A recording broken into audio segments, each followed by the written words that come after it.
Assalamualaikum warahmatullahi wabarakatuh.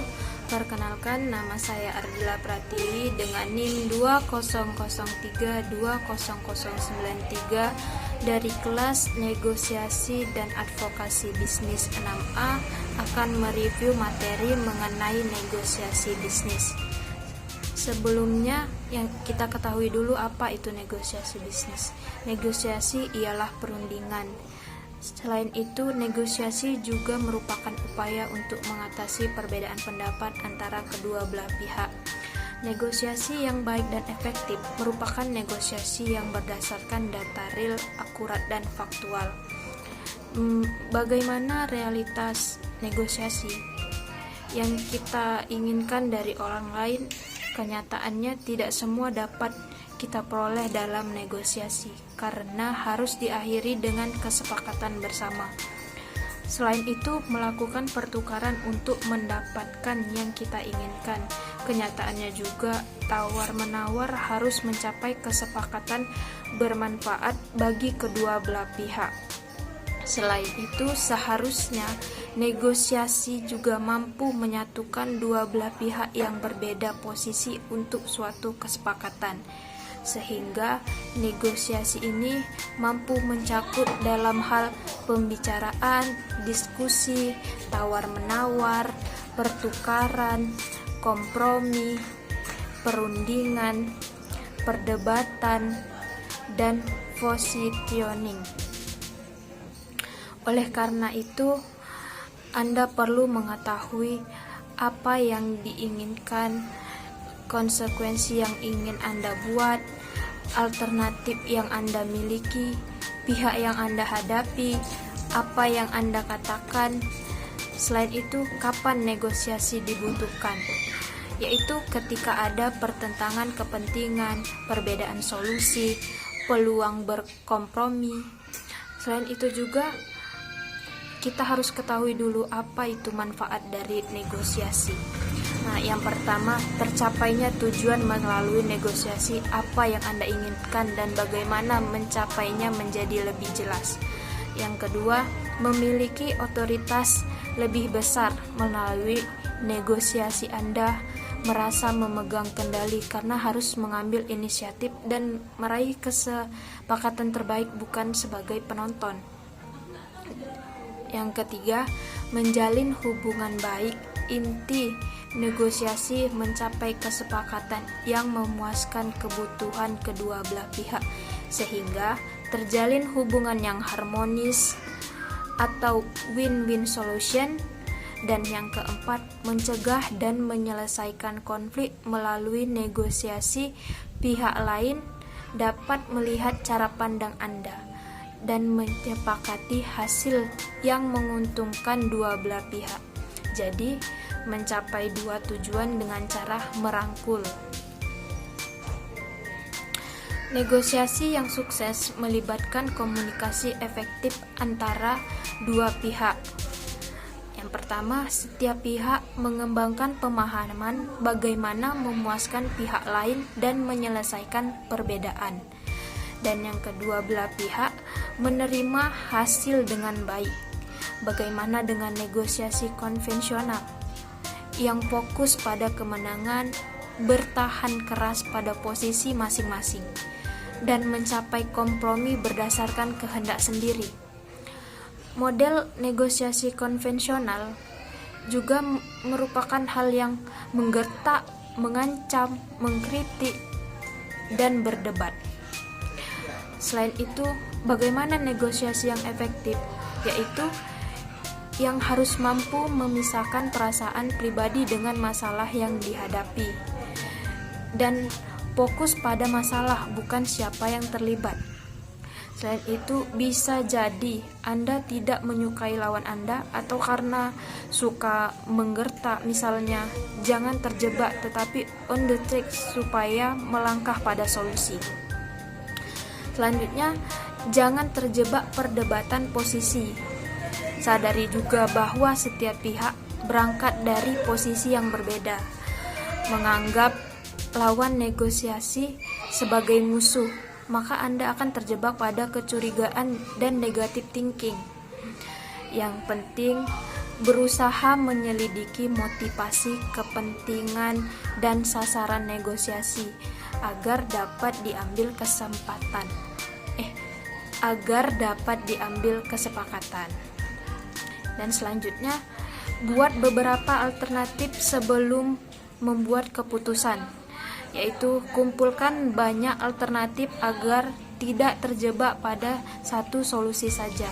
Semakin banyak alternatif pilihan memungkinkan kesepakatan yang memuaskan dua belah pihak. Dan selanjutnya, pilihan dapat Anda siapkan sebelum negosiasi dilakukan. Kesepakatan harus didasarkan kriteria objektif. Jangan terjebak penampilan. Orang karismatik terdengar sangat meyakinkan selama negosiasi, namun menghasilkan kesepakatan yang tidak seimbang. Gunakan kriteria objektif yang diterima semua pihak. Lakukan cost dan benefit analisis terhadap alternatif yang ada. Profil negosiator yang pertama, konektor, networker, produser, dan analyzer. Yang pertama, konektor, berpenampilan tenang dan penuh perhatian, menjaga hubungan baik dan bahasa tubuh jelas, santun, minta dianggap orang penting, tidak suka dipotong pembicaraannya, merasa ditekan. Ciri paling mudah dikenali adalah biasanya memiliki ruangan atau kantor dengan dekorasi yang rapi dan terdapat foto keluarga. Ada beberapa tanaman indoor dalam ruangannya.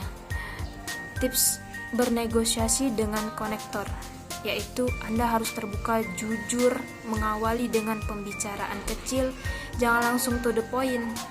Selain itu, pahami kondisinya dulu, jangan langsung melakukan negosiasi. Dan yang kedua, networker. Networker ini pembawaannya senang, heboh, dan ramai. Kurang memperhatikan sesuatu secara detail, sikapnya bersahabat dan menyenangkan. Mungkin hampir 70% dalam bernegosiasi fokusnya obrolan ringan. Bahkan terkadang melompat ke berbagai topik di luar yang dinegosiasikan.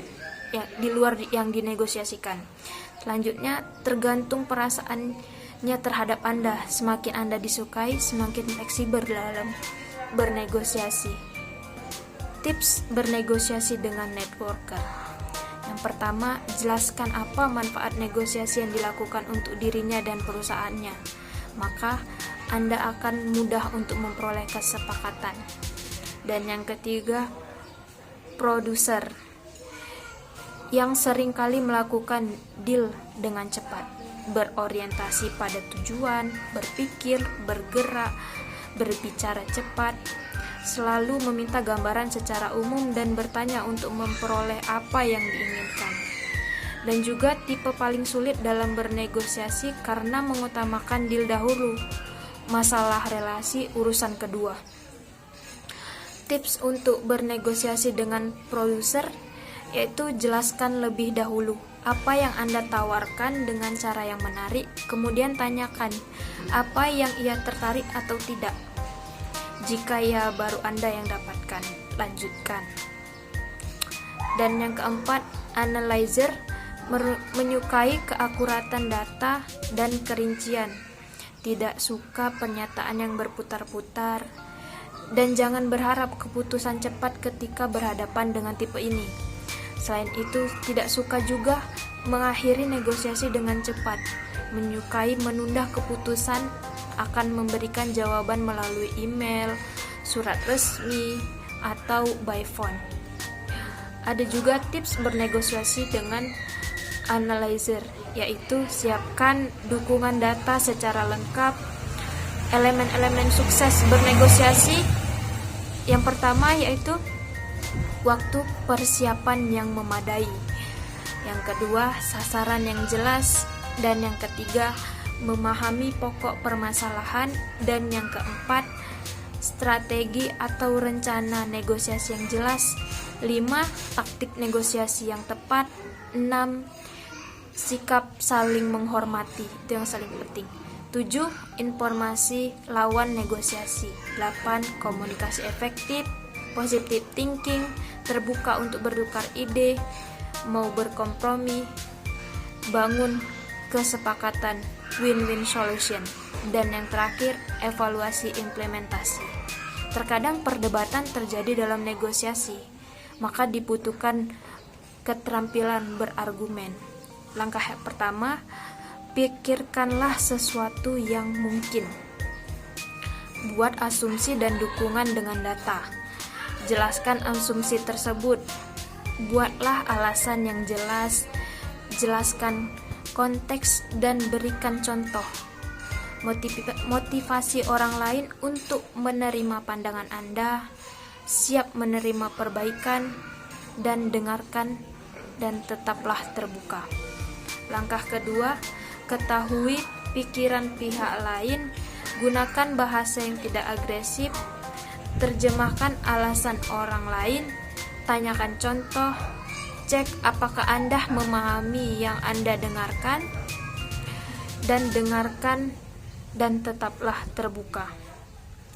Kekeliruan yang harus dihadapi dalam bernegosiasi juga ada, yaitu menginginkan sesuatu yang berlebihan, saling mengandalkan kekuatan, gagal mengenali kekuatan sendiri, mudah menyerah, terjebak pada satu pilihan, memiliki mental win-loss, berpikir jangka pendek, sehingga menghancurkan hubungan yang seharusnya terjalin dalam jangka panjang. Dan selanjutnya, terlalu banyak menekan pihak lain, menerima opini atau perasaan sebagai fakta. Posisi dianggap segalanya. Percaya semakin besar, otoritas akan memberi lebih banyak kekuatan. Banyak bicara, sedikit mendengar, dan terlalu tergesa-gesa. Sekian dari saya, mungkin hanya ini yang dapat saya sampaikan dalam review materi negosiasi bisnis. Saya akhiri, wabillahi taufiq walhidayah. Wassalamualaikum warahmatullahi wabarakatuh.